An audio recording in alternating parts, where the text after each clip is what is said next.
Students, अब हम शुरुआत करते हैं नए चैप्टर की। चैप्टर है आपका south Asia and the contemporary world, दक्षिण एशिया एवं समकालीन विश्व। देखिए, इस चैप्टर में हम मेनली जो साउथ एशिया की जो कंट्री हैं उनके बारे में हम डिस्कस करने वाले हैं।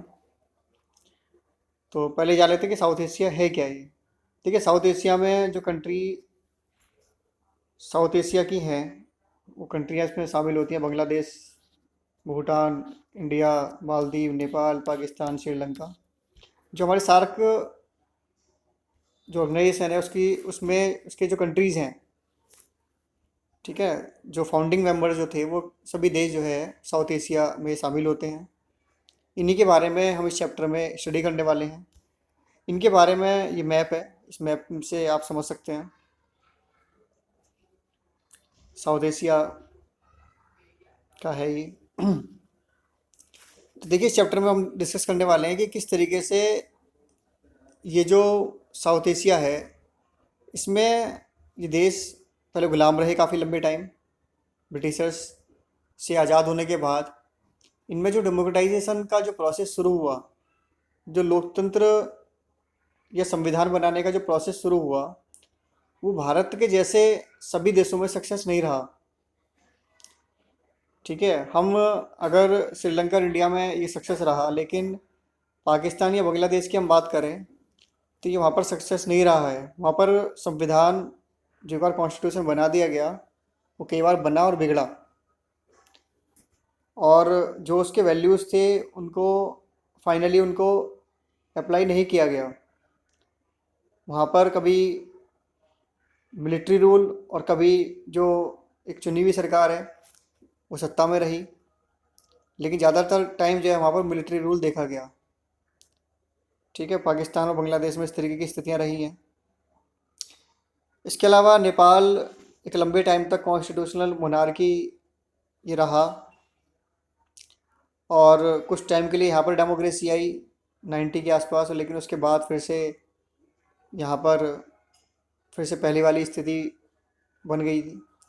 और फाइनली 2006 में तक यहाँ पर जो है मोनार्की रहती है। उसके बाद में यहाँ पर डेमोक्रेसी इस्टेब्लिश होती है, लेकिन संविधान भी एक लंबे टाइम बाद ये बना पाते हैं, क्योंकि शुरुआत में जो कॉन्स्टिट्यूशन बनाया गया था उसको माओइस्ट के द्वारा उसे नहीं माना गया। तो फिर एक नए कॉन्स्टिट्यूशन की डिमांड हुई। काफ़ी लंबे टाइम के बाद, क्राइसिस के बाद यहाँ पर संविधान अस्तित्व में आया। ठीक है, तो यहाँ पर किस तरीके से जो कॉन्फ्लिक्ट्स और एफोर्ट्स फॉर पीस और डेमोक्रेटाइजेशन का जो प्रोसेस है, ठीक है, इस साउथ एशिया में, तो हम इनके बारे में हम डिस्कस करेंगे इस चैप्टर में। और तो शुरुआत में हम पाकिस्तान के बारे में बात करते हैं कि पाकिस्तान में किस तरीके से डेमोक्रेटाइजेशन का प्रोसेस शुरू होता है। देखिए, प्रेसिडेंट्स की लिस्ट है पाकिस्तान की। यहाँ पर आपको जब हम इस चैप्टर के बारे में बात कर रहे हैं तो आपको सबसे बड़ी प्रॉब्लम इस चैप्टर में ये आने वाली है कि जो एक्चुअल जो हेड ऑफ द गवर्नमेंट है, जिसके हाथ में पावर है, वो प्रेसिडेंट के हाथ में है या फिर प्राइम मिनिस्टर के हाथ में है। ठीक है, तो सबसे बड़ी मेजर प्रॉब्लम आपको यहाँ पर यही आएगी। और यहाँ पर कभी आपको लगेगा कि प्रेसिडेंट को हम देख रहे हैं जो पावर में है वो प्रेसिडेंट के रूप में है, कभी लगेगा कि वो प्राइम मिनिस्टर के रूप में है, कभी आपको लगेगा कि वो मिलिट्री के रूप में है। एक मिलिट्री का जो जो जनरल है उसके हाथ में पावर, वो देश को संभाल रहा है। तो ये सारी सिचुएशन हमको इस टॉपिक में हमको देखने को मिलेंगी, तो ये बड़ा कन्फ्यूजन सा लगेगा। ठीक है, तो यहाँ पर पाकिस्तान में लगातार वायलेशन होता रहा। देखिए, भारत में हमने 1950 में 26 जनवरी 1950 को हमने अपना संविधान लागू कर दिया, और उसके बाद से आज तक हम अपना संविधान बहुत रेस्पेक्टफुल्ली हम उसको फॉलो करते आ रहे हैं। हर भारतीय उसमें अपनी आस्था रखता है। ठीक है, जितनी भी हमारी जो गवर्नमेंटल बॉडीज़ हैं, जितनी भी देश में जो इंस्टीट्यूशंस हैं, वो पूरे तरीके से संविधान के दायरे में रहकर ही काम करते हैं। लेकिन ऐसा पाकिस्तान में बिल्कुल नहीं हुआ। पहली बात तो पाकिस्तान में संविधान ही एक लंबे टाइम बाद बनकर सामने आया। भारत के साथ में ही आज़ाद हो गया था पाकिस्तान भी। लेकिन 1956 में ये पहला संविधान अपना अडॉप्ट करते हैं। ठीक है, तो करीब 9 साल से ऊपर इनको पहला संविधान अडॉप्ट करने में ही इनको इतना लंबा टाइम लग गया। लेकिन ये लिस्ट हैं कुछ, ये प्राइम मिनिस्टर्स रहे हैं शुरू से। लेकिन हम ये नहीं मान सकते हैं कि ये जो प्राइम मिनिस्टर की लिस्ट हम देख रहे हैं एक्चुअल पावर इन्हीं के हाथों में रही है, या हमने प्रेसिडेंट जो देखे हैं उनके हाथ में एक्चुअल पावर रही है। ये हम आगे अभी देखेंगे, इसके बारे में हमें स्टेप टू स्टेप समझ में आएगा कि एक्चुअल पावर किन के हाथों में रही है। और उसका बड़ा कारण ये रहा है कि बार बार संविधान का वायलेशन वहाँ पर होता रहा, उसमें बदलाव लाया जाता रहा, कई बार उसको बदला गया। ठीक है, तो ये सारी स्थितियाँ हमको इस चैप्टर में, ये जो टॉपिक के बारे में बात कर रहे हैं पाकिस्तान का, इसमें हमको देखने को मिलेंगी। तो देखिए 1956 में पहला जब कॉन्स्टिट्यूशन इन्होंने अडॉप्ट किया, उसके 2 साल बाद ही, सिर्फ 2 साल बाद ही 1958 में वहाँ पर एक मिलिट्री कॉप होता है। ठीक है, और जो पावर है वो मिलिट्री के हाथों में आ जाती है, और जनरल अयूब खान अपना हाथ में जो है पावर ले लेते हैं। ठीक है, और जल्दी ही वहाँ पर इलेक्शन करवाते हैं, और अपने अपने अपने इलेक्शन भी जो है ये करा लेते हैं। ठीक है, तो ये आप समझ सकते हैं कि क्या वो डेमोक्रेसी रही होगी, क्या वो डेमोक्रेटिक तरीके से इलेक्शन हुआ होगा? बिल्कुल नहीं हुआ था। ठीक है, तो ये आ, एक डिक्टेटर रूप में जो है ये वो इलेक्शन जो है वो नाम मात्र का ही था, और ऐसा आगे भी होता रहा। तो ये अपना जो है इस तरीके से करा लेते हैं। थोड़े बहुत टाइम नहीं, 1958 से लेकर पहला टेन इनका 62 तक रहा, उसके बाद में 69 तक ये पावर में रहते हैं। थोड़े बहुत टाइम नहीं रहे, काफ़ी लंबे टाइम ये पावर में रहे। लेकिन मास डिससेटिस्फेक्शन के कारण, ठीक है, लोग इनके विरोध में हो गए, तो फिर इनको जो है पद जो है छोड़ना पड़ा ये। ठीक है, लेकिन अच्छा एक चीज़ और ये करते हैं, जो इन्होंने कॉन्स्टिट्यूशन में जो चेंज किया था, ठीक है, कॉन्स्टिट्यूशन जो 1956 में बना था उसको इन्होंने पूरे तरीके से ख़त्म कर दिया था। उसको क्या कहते हैं कि ये संविधान जो है वो उसको इन्होंने अप्लाई करने से बिल्कुल मना कर दिया था। ठीक है, तो वो संविधान तो पूरी तरीके से ख़त्म हो चुका था। फिर यही इन्हीं के पीरियड में ये जो है एक नया संविधान जो बनाते हैं। 1962 में अप्रूव होता है वो कॉन्स्टिट्यूशन, और उसमें जो एग्जीक्यूटिव पावर है वो टोटली प्रेसिडेंट के हाथों में आ जाती है। मतलब हमारे यहाँ पर देखिए आप क्या होता है, एग्जीक्यूटिव पावर जो है उसका हेड तो प्रेसिडेंट होता है, लेकिन उस जो एक्चुअल जो पावर है वो प्राइम मिनिस्टर और उसकी उसकी कैबिनेट में होती है। पार्लियामेंट्री सिस्टम का मतलब क्या है? पार्लियामेंट्री सिस्टम में जो पावर है वो प्रेसिडेंट और उसकी कैबिनेट में होती है। ठीक है, और प्रेसिडेंट जो है वो नाम मात्र का होता है। इन्होंने क्या किया, इन्होंने उसको प्राइम मिनिस्टर और जो उनकी कैबिनेट थी उसको एबोलिश करके, ठीक है, प्राइम मिनिस्टर का पद इन्होंने ख़त्म कर दिया। अब पूरे तरीके से जो एग्जीक्यूटिव पावर है वो अब प्रेसिडेंट के हाथों में होगी। इन्होंने इस तरीके का प्रोविज़न किया। ठीक है, और इसके अलावा एक कंडीशन और जोड़ दी कि जो प्रेसिडेंट होगा वो कम से कम लेफ्टिनेंट गवर्नर लेफ्टिनेंट जनरल के पद उसने पर वो कम से कम रह चुका हो।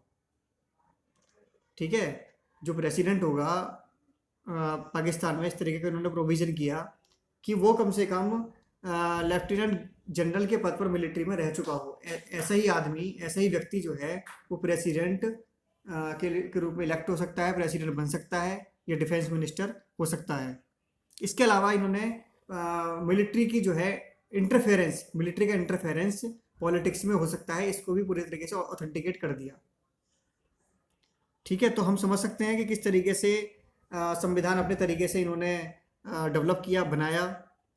ठीक है, लेकिन फिर होता क्या है, 69 तक ये रहते हैं। मास डिससेटिस्फेक्शन के कारण, लोगों के का विरोध झेलने के कारण ये जो है एक नई पावर फिर से आती है, मिलिट्री ही होती है फिर सेकेंड इसके बाद भी, जनरल याहिया खां। ठीक है, जनरल याहिया खां के अधीन जो है वो पावर जो है आ जाती है। ये है जनरल याहिया खां।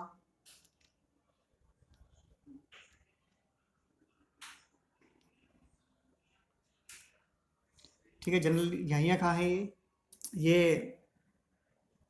1969 में इन्होंने क्या कहते हैं, ये ज्वाइन किया इन्होंने, और उसके बाद 71 तक ये रहते हैं। ठीक है। तो जो संविधान, जो कॉन्स्टिट्यूशन अयूब खान के द्वारा बनाया गया था, उसको भी 1969 में पहले तो सस्पेंड किया जाता है, और उसके बाद 72 में उसको पूरी तरीके से निरस्त कर दिया जाता है, उसको भी ख़त्म कर दिया जाता है। ठीक है। और इनकी पावर कब तक रही थी? इनकी पावर तब तक रही थी क्योंकि 71 में जैसे कि हम जानते हैं कि ईस्ट पाकिस्तान जो है वो बांग्लादेश बना। ठीक है। और पाकिस्तान टूट गया था, इंडिया पाकिस्तान की वॉर भी हुई थी और पाकिस्तान से बुरी तरह हारा था। और तो इस तरीके से इनको भी फिर विरोध जो है वो झेलना पड़ा पाकिस्तान, क्योंकि भारत जो पाकिस्तान था उसका उसका ब्लॉकआउट हो जाता है, उसके टुकड़े हो जाते हैं, और बांग्लादेश एक नया देश उभर कर सामने आता है। तो उसके बाद ये भी पावर में नहीं रह पाते हैं ज़्यादा। देखिए इसके बाद जुल्फ़िकार अली भुट्टो, ठीक है, ये पावर में आते हैं, ये प्रेसिडेंट बनते हैं स्टार्टिंग में, क्योंकि जो इस टाइम जो कॉन्स्टिट्यूशन है उसके अकॉर्डिंगली जो पावर है वो प्रेसिडेंट के हाथों में है। तो इसीलिए हम यहाँ पर प्रेसिडेंट एक पावरफुल पोस्ट के रूप में हम यहाँ पर देख रहे हैं, जो कि जुल्फ़िकार अली भुट्टो चुने जाते हैं। तो जनरल याहिया खां के बाद क्योंकि उनको उनके टाइम में बांग्लादेश एक नए देश के रूप में उभरा, पाकिस्तान का जो है टूट गया था, बिखर वो ईस्ट पाकिस्तान और वेस्ट पाकिस्तान, ईस्ट पाकिस्तान उससे अलग हो गया था वेस्ट पाकिस्तान से। तो इसके बाद जुल्फ़िकार अली भुट्टो ये प्रेसिडेंट एक जो है इलेक्टेड गवर्नमेंट थी, ये यहाँ पर इलेक्शन होते हैं उसके बाद। और ये अपने टाइम में 1973 में एक जो है फिर से संविधान बनाते हैं। ये एक इलेक्टेड रिप्रेजेंटेटिव बॉडी संविधान बनाती है, कॉन्स्टिट्यूशन नया बनाती है फिर से।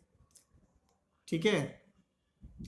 और 1962 में जो कि प्रेसिडेंशियल सिस्टम लाया गया था, वहाँ पर जो है एग्जीक्यूटिव पावर जो है वो प्रेसिडेंट के हाथों में सौंप दी गई थी। अब फिर से जो है पार्लियामेंट्री डेमोक्रेसी यहाँ पर लाई जाती है इनके टाइम में। ठीक है, जुल्फ़िकार अली भुट्टो। और प्राइम मिनिस्टर का जो पद है वो फिर से क्रिएट किया जाता है, और प्रेसिडेंट को फॉर्मल हेड के रूप में, जैसे अभी भारत में है, ठीक है, भारत में जैसे रहा है शुरू से ही, उसी तरीके का जो है यहाँ पर बना दिया जाता है। पार्लियामेंट्री डेमोक्रेसी में क्या होता है, यही होता है, जो हेड ऑफ द गवर्नमेंट है, एक्चुअल है, जो जो क्या कहते हैं, जो पावर होती है वो प्राइम मिनिस्टर के हाथों में होती है, कैबिनेट होती है उसके साथ, और फॉर्मल जो होता है वो प्रेसिडेंट होता है। तो इसी तरीके का यहाँ पर प्रोविज़न कर दिया जाता है। ठीक है। तो उसके बाद अब आप यहाँ खुद समझ सकते हैं कि जब पावरफुल पोस्ट जो है प्रेसिडेंट की है तो ये प्रेसिडेंट रहते हैं, लेकिन जब कॉन्स्टिट्यूशन में चेंज लाकर एक्चुअल जो पावर है वो प्राइम मिनिस्टर की पोस्ट में आ जाती है, तो फिर ये अपने आप को prime minister as a elect करवा लेते हैं। ठीक है, अपने आप को ये प्राइम मिनिस्टर की पोस्ट पर ले आते हैं। ठीक है। तो ये कब तक रहे हैं प्राइम मिनिस्टर? 77 तक रहे हैं ये। और लेकिन उसके बाद फिर से एक मिलिट्री कॉप होता है। ठीक है। तो ये मतलब एक मजाक यहाँ पर लगता है कि जैसे सब कुछ पूरा देश इनका एक मजाक के रूप में चल रहा है। ठीक है। तो देखिए फिर से एक मिलिट्री कॉप हो जाता है, और भुट्टो की जो गवर्नमेंट थी, जो चुनी हुई सरकार थी, वो हटा दी जाती है, और जिया उल हक अपने हाथ में पावर ले लेते हैं, और ये उनको भुट्टो को हटा देते हैं, और इस तरीके से तानाशाही फिर से वापस आ जाती है। और जो संविधान बनाया गया था पार्लियामेंट्री डेमोक्रेसी वाला भुट्टो के टाइम में, वो फिर से ठंडे बस्ते में डाल दिया जाता है 1985 तक। ठीक है। और 85 में फिर से जो है इलेक्शन, 85 में फिर से जो है रिस्टोर होता है कॉन्स्टिट्यूशन, लेकिन उसमें 8 संशोधन उसमें कर दिए जाते हैं, 8 अमेंडमेंट उसमें किए जाते हैं, और जिसमें प्राइम मिनिस्टर और पार्लियामेंट से पावर जो है प्रेसिडेंट के पद में जो है ट्रांसफ़र कर दी जाती है। ठीक है। जो मतलब प्राइम मिनिस्टर और जो है पार्लियामेंट की जो पावर है वो प्रेसिडेंट को दे दी जाती है, लेकिन उसके बाद भी ये 85 में ये चेंज लाया गया था, 88 तक ये रहते हैं ये। और जो ये जनरल जियाउल हक थे, इनको फिर से विरोध का सामना करना पड़ता है लोगों के, जो वहाँ की जनता है पाकिस्तान की। और उसके बाद फिर से वहाँ पर इलेक्शन कराने पड़ते हैं। 88 में इलेक्शन होते हैं और 88 में बेनजीर भुट्टो जो हैं ये वहाँ की प्राइम मिनिस्टर बनती हैं। ठीक है। और फिर से एक चुनी हुई सरकार वहाँ पर वापस आ जाती है। ठीक है। और 88 के बाद 99 तक ये दो पार्टियां हैं वहाँ पर मेजरली, उन्हीं के हाथों में पावर में रहती है। अ, नवाज शरीफ है ये, आप लोग जानते होंगे। अ, और ये बेनज़ीर भुट्टो। ठीक है। बेनज़ीर भुट्टो की जो पार्टी है वो पीपीपी है, पाकिस्तान पीपल्स पार्टी, और मुस्लिम लीग जो है ये नवाज शरीफ की पार्टी है। तो ये करीब 99 तक इन दोनों के बीच, इन दोनों ही पार्टी के बीच में जो है रहती है, सब पावर जो रहती है। कोalition गवर्नमेंट इनकी बनती है। 90 से 93 तक जो है नवाज शरीफ रहते हैं, लेकिन कोalition की मिलीजुली सरकार थी, नहीं बचा पाते। फिर इनकी आ जाती है, बेनजीर भुट्टो की, ये सरकार बना लेती हैं। ये भी अपना टाइम पूरा नहीं कर पाती। 96 के बाद में फिर से नवाज शरीफ जो पावर में आ जाते हैं। तो इस तरीके से चलता रहता है और उसके बाद फिर से एक मिलिट्री कॉप होता है। अब आपको हंसी आने वाली होगी, ठीक है, कि मतलब क्या यहाँ पर एक मजाक है। ठीक है। तो फिर से जो है ये जनरल परवेज़ मुशर्रफ हैं, इनके देखिए कारगिल वार के बारे में आपने सुना होगा। 98 में जो कारगिल वार हुई थी, भारत पाकिस्तान का युद्ध हुआ था। ठीक है। तो उसमें पाकिस्तान बुरी तरह हारा था। तो वहाँ पर यही बात की जाती है कि जो पाकिस्तान जो हारा, वो वहाँ की जो पॉलिटिकल लीडरशिप है वो बहुत ज़्यादा दुरुस्त नहीं है, वो बहुत सही तरीके से काम नहीं कर रही है। ठीक है। कोalition पॉलिटिक्स से, तो इसी वजह से मिलिट्री जो है इस बात का फ़ायदा उठाकर अपने हाथों में पावर ले आती है। तो जो कारगिल जो वार था उसको ये माना गया कि नवाज शरीफ उसमें सक्सेस नहीं थे। ठीक है। और जो ये जनरल थे परवेज़ मुशर्रफ, ये मिलिट्री के, तो ये अपनी हाथों में पावर ले लेते हैं, नवाज शरीफ को हटा देते हैं। ठीक है। और जल्दी ही 2001 में एक इलेक्शन करवाते हैं। ठीक है। डमी इलेक्शन है, कुछ नहीं है, वो एक नाम मात्र के दिखावे के लिए है, ताकि इंटरनेशनली मैसेज बहुत ज़्यादा गलत नहीं जाए, लगे कि हाँ देखिए चुनी हुई सरकार यहाँ पर काम कर रही है। और इलेक्शन करवाते हैं ये, और अपने आप को प्रेसिडेंट के रूप में जो है क्या कहते हैं, एक इलेक्टेड करवा लेते हैं ये। और 2004 में ये भी एक कॉन्स्टिट्यूशन में जो है चेंज करते हैं, 17 अमेंडमेंट करते हैं उसमें कॉन्स्टिट्यूशन में। और जो ट्रांसफ़र ऑफ पावर जो है ये प्रेसिडेंट में, ठीक है, जो पावर है वो प्रेसिडेंट की पोस्ट में होगी, इसको ये फिर से जो है कंटिन्यू ये करवा लेते हैं, जो कि 2010 तक रहती है। 2010 में फिर से एक अमेंडमेंट किया जाता है, फिर से पार्लियामेंट्री फॉर्म ऑफ गवर्नमेंट वहाँ पर फिर से इस्टेब्लिश कर दी जाती है। फिर से संसदात्मक जो निर्वाचन प्रणाली है, ठीक है, संसदात्मक जो व्यवस्था है, पार्लियामेंट्री फॉर्म ऑफ गवर्नमेंट, वो फिर से वापस ले आया जाता है। तो नवाज शरीफ जो है ये रहे 2001 से लेकर एक प्रेसिडेंट की पोस्ट पर, हालांकि 99 में ही ये पावर में आ गए थे। 2001 में ये इलेक्शन करवाते हैं और 2007 तक ये पावर में रहते हैं। लोगों का विरोध झेलना पड़ता है 2007 से लेकर फिर अगस्त 2008 तक ये रहते हैं पावर में, और लोगों का विरोध इनको झेलना पड़ता है। तो उसके बाद फिर से वहाँ पर इलेक्शन होते हैं, और इलेक्शन में फिर ये उसके बाद से अब तक ये सभी प्राइम मिनिस्टर्स रहे हैं कुछ कुछ टाइम के लिए। उसके बाद 2008 में जो जनरल परवेज़ मुशर्रफ के बाद में ये यूसुफ राजा गिलानी जो पावर में आए, ये 2012 तक ये पावर में रहे। उसके बाद में कुछ प्रॉब्लम हो गई इनको, जो है क्या कहते हैं, जो वहाँ की जो कोर्ट है, सुप्रीम कोर्ट, उन्होंने इनके ऊपर कुछ जो है चार्जेस लगा दिए, इनको हटना पड़ा, पद छोड़ना पड़ा। तो पावर इनके हाथों में आ गई। फिर जनरल परवेज़ मुशर्रफ है, इनके हाथों में आ गई। ये 2013 जो इनका बचा हुआ जो टाइम था उस टाइम तक रहते हैं। फिर से इलेक्शन होते हैं, नवाज शरीफ वहाँ पर प्राइम मिनिस्टर चुने जाते हैं 2013 तक।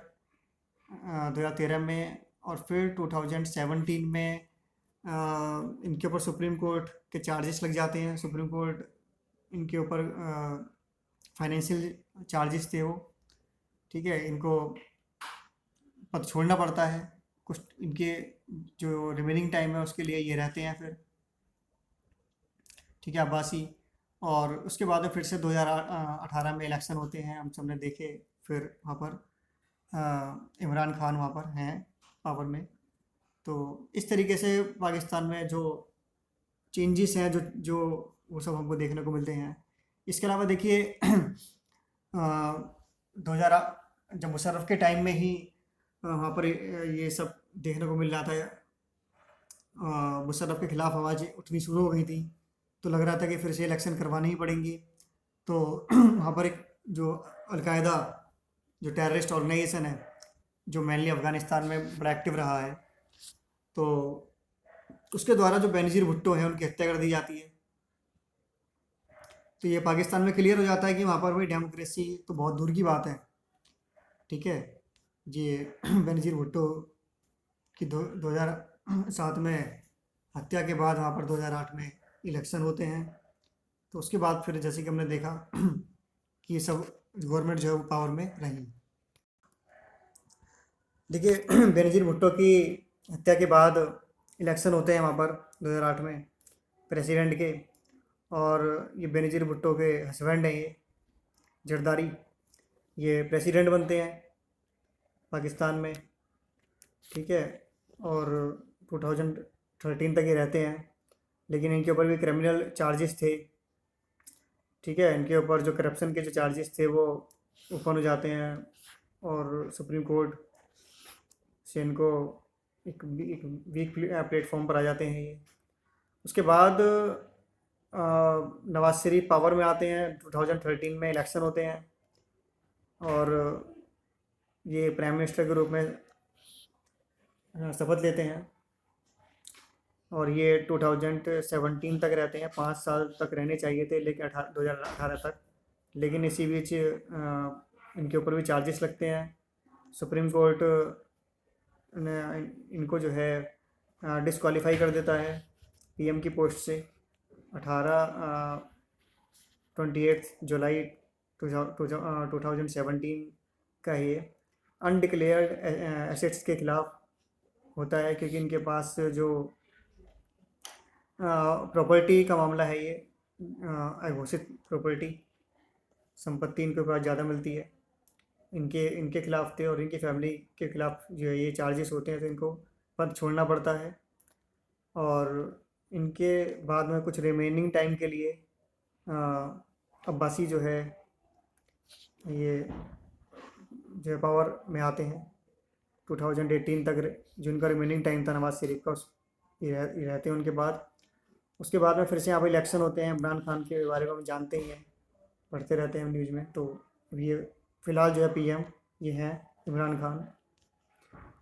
देखिए मेन प्रॉब्लम क्या रही है, देखिए पाकिस्तान में क्या है, जो पाकिस्तान में जो डोमिनेंस है वो मिलिट्री का है, क्लियर की लैंड ओनिंग एरिस्टोक्रेसी, ठीक है। तो वहाँ पर किसके हाथ में पावर है? क्या पावर वहाँ पर टेररिस्ट के हाथ में है? क्या पावर वहाँ पर वहाँ की चुनी हुई सरकार के हाथों में है? क्या पावर मिलिट्री के हाथों में है? क्या वहाँ पर पावर जो वहाँ के धर्मगुरु हैं उनके हाथों में है? ये क्लियर नहीं रहता है।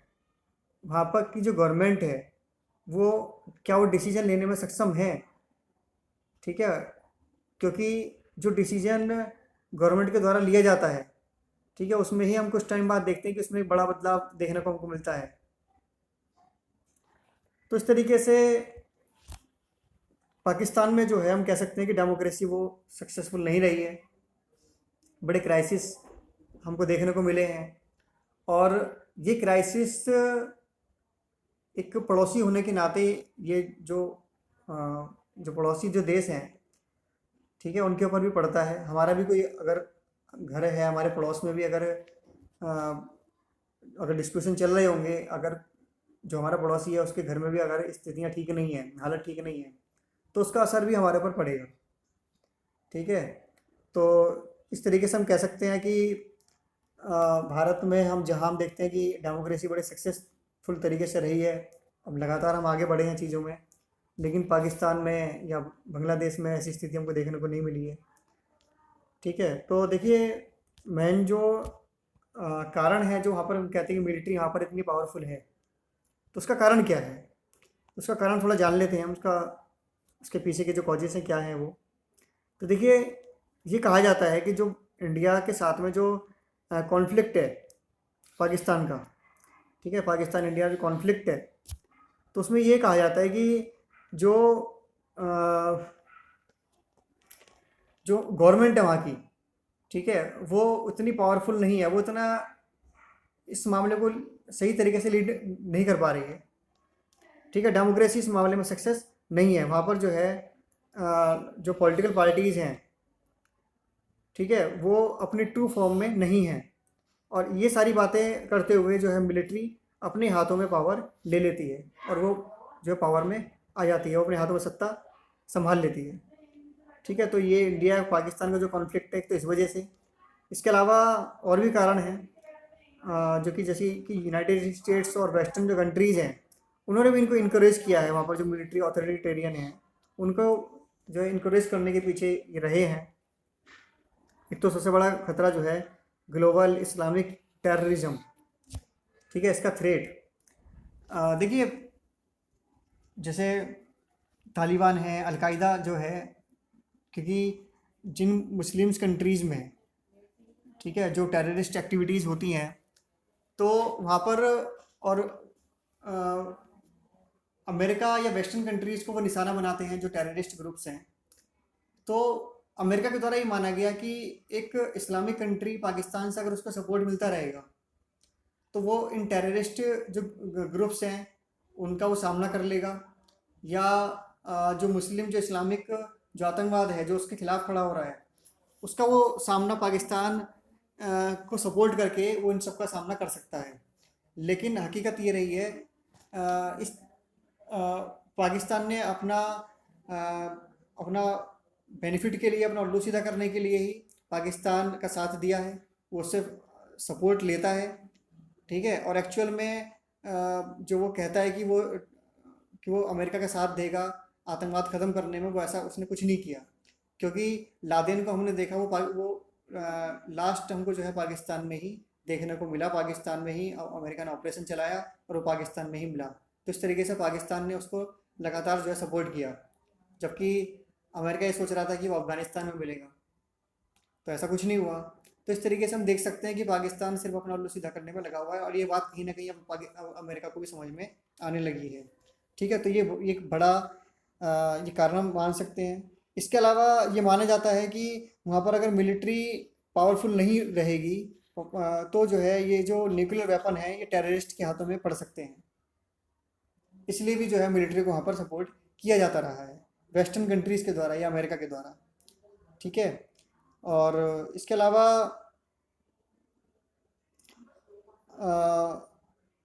जो मिलिट्री है वो ये माना गया है कि वो वेस्टर्न इंटरेस्ट हैं, और वेस्ट एशिया और साउथ एशिया में जो वेस्टर्न इंटरेस्ट हैं या अमेरिका के जो इंटरेस्ट हैं उनको मिलिट्री ही पूरा कर सकती है। ठीक है, तो ऐसा ये माना गया है। तो इस वजह से जो वेस्टर्न कंट्रीज़ हैं या अमेरिका हैं, वो लगातार जो यहाँ का मिलिट्री जो ऑथोरिटेरियन हैं, इनको वो इनक्रेज करते रहे हैं। क्या कहते हैं, मिलिट्री को जो है आगे बढ़ने में इन्होंने सपोर्ट किया है। इसी वजह से मिलिट्री वहाँ की पावरफुल रही है। देखिए, इसके बाद बात कर लेते हैं इंडिया पाकिस्तान कॉन्फ्लिक्ट्स के बारे में, कि दोनों ही देशों के बीच में क्या कॉन्फ्लिक्ट है। क्योंकि जब हम साउथ एशिया की बात कर रहे हैं कि किस तरीके से देशों के बीच में आपस में कॉन्फ्लिक्ट है, इसके बारे में बात कर लेते हैं। तो देखिए, कश्मीर समस्या के बारे में, कश्मीर का जो डिस्प्यूटेशन है ये हम लोग सभी जानते हैं। ठीक है, देश जैसे ही आज़ाद हुआ तो पहली समस्या के रूप में ये हमारे सामने रही, और कश्मीर मामले को लेकर हम दोनों ही देश जो है उलझ गए आपस में, और इसके लिए वॉर भी झेल चुके हैं। शुरुआत में हुई थी 1947 से 48, उसके बाद में 65 में हुई, लेकिन कश्मीर का जो मुद्दा था ये सुलझा नहीं। ये सुलझ नहीं पाया, और उसके बाद बल्कि कश्मीर जो है शुरुआत में जो वॉर हुई थी उसमें दो भागों में बट गया था ये। और आज भी वही स्थिति में हम लोग खड़े हैं। ये आप देख सकते हैं, ये जो है लाइन ऑफ कंट्रोल, एलओसी जिसे हम बोलते हैं, ठीक है। यहाँ पर दोनों की ही मिलिट्री यहाँ पर खड़ी है लाइन ऑफ कंट्रोल पर, पाकिस्तान की और इंडिया की। ये वाला जो पार्ट है कश्मीर का, ये पाकिस्तान कंट्रोल, पाकिस्तान के पास है ये, ठीक है। ये हम इसको आज़ाद कश्मीर कह सकते हैं इसको। इस पर जो चाइना अपना क्लेम करता है, ठीक है। तो ये स्थितियां हैं जो बनी हुई है दोनों देशों के बीच में। ये बड़ा इश्यू है, इस वजह से हमने जैसे सार्क भी बनाया है ऑर्गेनाइजेशन, वो भी सक्सेस नहीं हो पा रहा है, रिलेशन भी सही नहीं है, ठीक है। 1971 में जो युद्ध हुआ, बांग्लादेश बना, इस वॉर को भी हमने जीता, ठीक है। लेकिन कश्मीर का जो मामला था वो अनसुलझा ही रहा। बस ये था कि पाकिस्तान ब्रोक हुआ, उसका बांग्लादेश बन गया था। और जो 71 का जो वॉर हुआ था, ये इसमें ये सिर्फ 13 दिन चला, ठीक है। और इंस्ट्रूमेंट ऑफ सरेंडर पर साइन करते हुए, ये पाकिस्तान के नियाजी हैं, ये साइन कर रहे हैं। सिर्फ 13 दिन के अंदर ही इन्होंने इनकी जो बांग्लादेश की, पाकिस्तान की जो सेना थी, जो मिलिट्री थी, सरेंडर कर दिया था लाखों की संख्या में, ठीक है। और 16 दिसंबर 1971 को ये ढाका में ये एग्रीमेंट हो रहा है, सीज फायर साइन हो रहा है ये। तो इस तरीके से, इसके अलावा देखिए, आर्म्स रेस दोनों ही कंट्रीज़ के बीच में रही है, क्योंकि जब दोनों देशों के बीच में डिस्प्यूशन है, तो आर्म्स रेस रही है। दोनों ही एक से एक वेपन बनाने में जुटे हुए हैं, दोनों ही अपनी पावर को बढ़ाने में लगे हुए हैं। न्यूक्लियर टेस्ट हमने किया, और 98 में, 90 के बाद तो जो है दोनों ही देशों में बहुत तेज़ी के साथ में दौड़ देखने को मिली है मिसाइल्स बनाने की, न्यूक्लियर वेपन की। 98 में हमने ये पोखरण में, जो अटल बिहारी वाजपेयी हैं पीएम, ठीक है। और ये राजस्थान में जगह है पोखरण, वहाँ पर हमने ये न्यूक्लियर टेस्ट किया, और अपने आप को हमने एक न्यूक्लियर कंट्री जो है हमने आपको घोषित किया कि, ठीक है। और ये एपीजे अब्दुल कलाम है, इन्हीं की ही लीडरशिप में, ठीक है। ये इन्हीं के ही का ही जो है, इन्हीं के प्रयास थे ये, जो भारत, जिसको हम कह सकते हैं कि भारत एक न्यूक्लियर देश बना, ठीक है। एपीजे अब्दुल कलाम का बड़ा योगदान इसमें रहा, ठीक है। इसके कुछ ही दिनों बाद पाकिस्तान ने भी अपना न्यूक्लियर टेस्ट कर दिया, ठीक है, चगाई की पहाड़ियों में। तो इस तरीके से हम देख सकते हैं कि दोनों ही देशों के बीच में क्या टकराव की स्थिति रही है, ठीक है। इसके अलावा वायलेशन हमको कश्मीर में देखने को मिली है, और लगातार ब्लेम करती रही है इंडिया गवर्नमेंट की। ये जो पाकिस्तान जो ये कश्मीर में जो ये वायलेशन होती रही है, ये पाकिस्तान की सपोर्ट से ही ये सारा कुछ यहाँ पर चल रहा था, ठीक है। यहाँ से आर्म्स सप्लाई होते थे, ट्रेनिंग, मनी, ठीक है, प्रोटेक्शन, ये सारी चीज़ें जो है टेररिस्ट को सप्लाई होती थी पाकिस्तान से, जिससे कश्मीर में ये सारी एक्टिविटीज़ देखने को मिल रही थी। क्योंकि पाकिस्तान को ये तो समझ में आ चुका था कि वो वॉर तो जीत नहीं सकता है भारत से। तो ये इस तरीके से उसने दूसरे रास्ते जो है ये अपनाने शुरू किए, टेररिस्ट वाले जो रास्ते हैं। ये देख सकते हैं पत्थरबाजी जो हमको देखने को मिली कश्मीर में, ये सामने तो ये लाया गया कि वहाँ के जो लोग हैं वो चाहते हैं, वो भारत के को जो है प्रोटेस्ट कर रहे हैं, वो इंडिया के ख़िलाफ़ हैं। लेकिन सही बात ये थी कि उन्हें पूरे तरीके से सपोर्ट पाकिस्तान से मिल रहा था। और इसका एक बड़ा कारण था, अ, एक तो जो है आईएसआई का भी रोल प्ले रहा है। पाकिस्तान का जो आईएसआई है, जो ईस्टर्न जो पार्ट है हमारा, नॉर्थ ईस्ट वाला जो पार्ट है, ठीक है, वहाँ पर भी इन्होंने जो है बांग्लादेश के रास्ते से, नेपाल के रास्ते से इन्होंने ऑपरेट रहा है ये, जिससे यहाँ पर टेररिज्म को बढ़ावा मिला है। ठीक है, तो देखिए पाकिस्तान को जो ये कश्मीर में ये सारा कुछ जो करने का सबसे बड़ा सपोर्ट जो मिला, वो मिला आर्टिकल 370 जो था ये, क्योंकि इसके थ्रू जम्मू कश्मीर को जो है एक अलग से स्पेशल स्टेटस का दर्जा मिला हुआ था। आप सभी लोग इसके बारे में जानते होंगे, काफ़ी ये न्यूज़ में रहा है। तो इसमें ड्यूल सिटीजनशिप थी, जम्मू कश्मीर के जो सिटीजन्स थे, ठीक है, उनके बाद दोहरी नागरिकता होती थी, इंडियन के अलावा जम्मू कश्मीर की भी होती थी। यहाँ का जो राष्ट्रीय ध्वज था, फ्लैग था, वो भी अलग था जम्मू कश्मीर का। इसके अलावा यहाँ की जो लेजिस्लेचर थी उसका भी टेन्योर अलग था, 6 साल का यहाँ का होता था। इसके अलावा आप जम्मू कश्मीर में अगर राष्ट्र ध्वज का, जो इंडिया का जो फ्लैग है, या राष्ट्रीय प्रतीकों का अगर आप अपमान करते हैं तो आपके ऊपर केस नहीं होगा। ठीक है, तो ये सारी चीज़ें थी। सुप्रीम कोर्ट के जो ऑर्डर हैं वो भी जम्मू कश्मीर में मान्य नहीं होंगे। ठीक है, और जो भी पार्लियामेंट जो भी लॉ बनाएगी, वो जब तक जम्मू कश्मीर की जो लेजिस्लेचर है, जब तक वो नहीं मानेगी तब तक वो वहाँ पर नहीं लाए जा सकते हैं। तो इस तरीके से कोई महिला अगर मान लीजिए जम्मू कश्मीर की कोई महिला अगर भारत के किसी अन्य राज्य के व्यक्ति से अगर विवाह करे, तो उस महिला की नागरिकता समाप्त हो जाती थी। ठीक है, इसके विपरीत अगर वो पाकिस्तान के किसी व्यक्ति से अगर विवाह करे तो वो जम्मू कश्मीर की नागरिकता मिल जाएगी। मतलब ये बिल्कुल हैरानी करने वाली चीज़ें थी। ठीक है, और इन्हीं का ही फ़ायदा पाकिस्तान उठा रहा था। तो भारत सरकार ने मोदी जी के लीडरशिप में, उनके द्वारा जो एक कदम उठाया गया, आर्टिकल 370 को हटा दिया गया, बहुत बड़ा दूरगामी कदम था।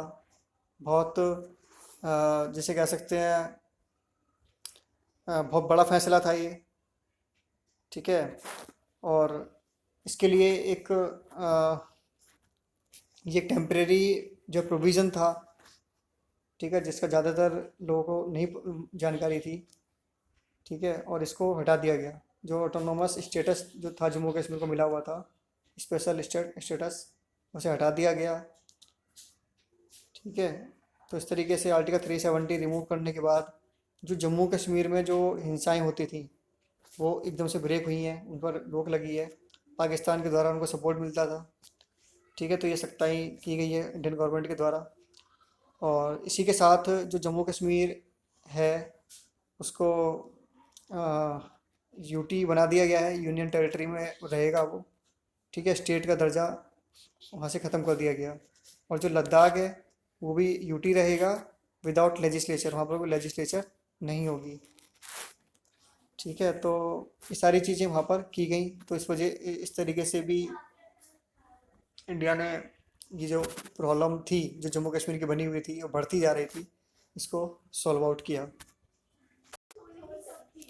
इसके अलावा रिवर डिस्प्यूट भी रहा है दोनों कंट्रीज़ के बीच में, और इसको 1960 में वर्ल्ड बैंक की मीडिएशन के द्वारा इसको जो है सॉल्व करने का में कोशिश की गई थी।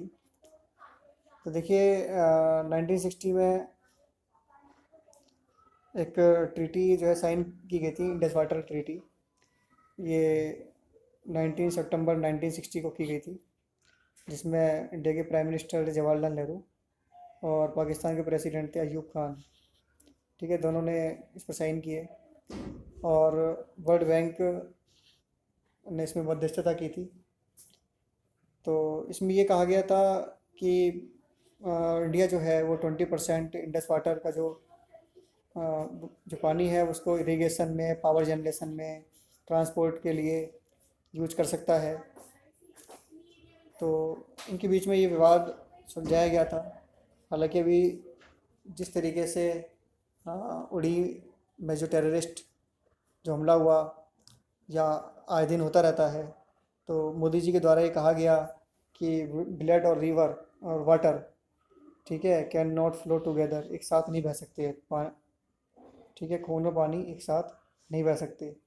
तो ये भी कहा गया था कि सिंधु ये रिवर जो है, ये इंडस रिवर, इसका पानी हम रोक देंगे अगर पाकिस्तान की इसी तरीके से एक्टिविटीज़ रहती हैं। ठीक है, तो थोड़ा सा देखिए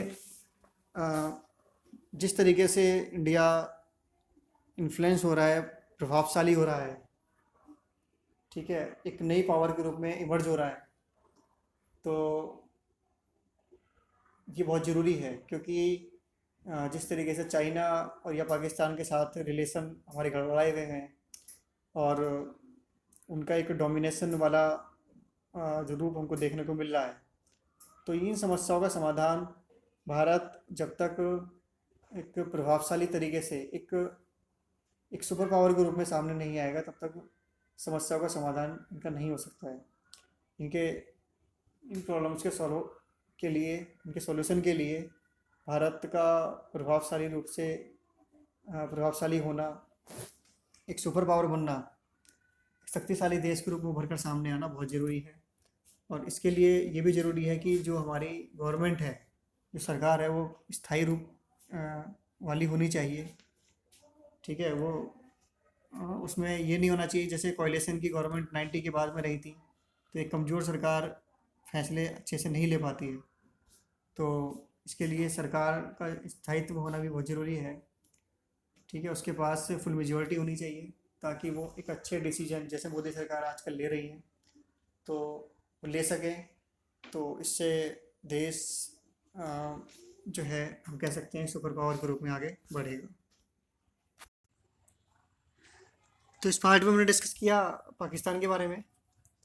नेक्स्ट पार्ट में हम डिस्कस करेंगे नेपाल के बारे में। Thanks for watching, bye bye.